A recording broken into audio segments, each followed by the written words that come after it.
Ces journées sont très importantes pour le PTB parce qu'elles permettent justement de s'adresser aux professionnels, à des partenaires extrêmement pertinents pour toutes les actions de l'EPTB, que sont les agriculteurs.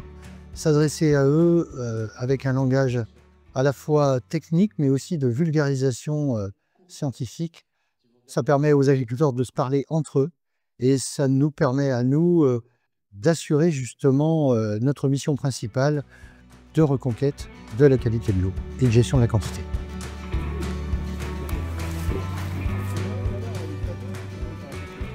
C'est un plaisir de recevoir ces gens. Après, moi, c'est ma mission, c'est mon objectif professionnel de pouvoir sensibiliser le grand public et notamment mes collègues agricultrices et agriculteurs sur l'intérêt de ces pratiques agroécologiques. On avait 3 ateliers. On avait un atelier sur le paysage, sur le bocage, l'intégration du bocage. Un atelier sur le sol, donc lecture du sol. Et le dernier atelier, c'était sur l'assolement avec les différentes cultures, plus le passage de la prairie, pâturée par mes vaches. Pour moi, la haie, c'est un outil de travail qui va me permettre de remplir plusieurs fonctions par rapport à ma ferme.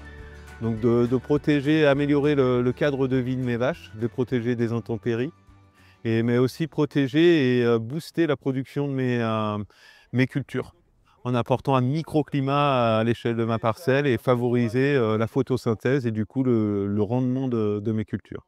La deuxième fonction, ça va être aussi de retenir cette terre qui est très sensible à l'érosion. On a suffisamment de pente pour que la terre parte à la rivière.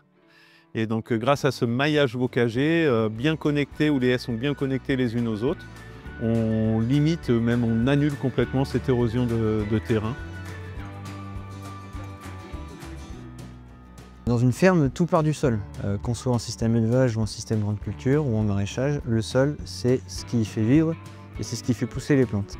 Aujourd'hui, le sol prend de plus en plus de place au sein des systèmes agricoles puisque on se rend compte qu'on a beaucoup d'érosion et on a un besoin de protéger, de nourrir ce sol. Le rôle des structures aujourd'hui autour du sol, il est d'accompagner les agriculteurs dans des pratiques plus régénératrices où on prend le sol en considération, on le nourrit dans le but de continuer de produire plus sereinement avec moins d'intrants et qu'on puisse continuer de manger et de vivre tous ensemble.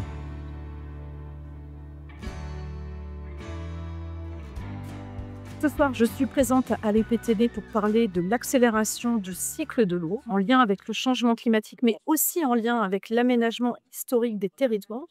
Et je vais vous parler de la nouvelle représentation modernisée du cycle de l'eau qui va nous permettre de pouvoir apporter des solutions, des adaptations face au changement climatique et être plus résilients face aux périodes de manque d'eau et aux périodes comme on est en train de la vivre en ce moment, d'excès en eau. Alors, ce qui est important à retenir, j'ai plusieurs messages à leur faire passer, notamment par rapport au changement climatique, puisqu'il y a beaucoup d'incompréhension par rapport à l'évolution du régime hydrique, donc de l'eau sur le territoire. Alors, c'est un territoire où on parle justement beaucoup de cette Sèvre nantaise.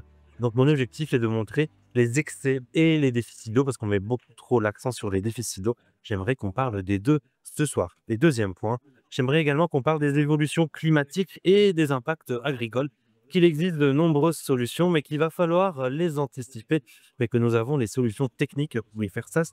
Et je terminerai juste par quelques évolutions positives, notamment pour le maraîchage et l'arboriculture. Il est très possible qu'en 2050, le territoire devienne une très belle production, une très belle zone de production, pour le maraîchage et l'arboriculture.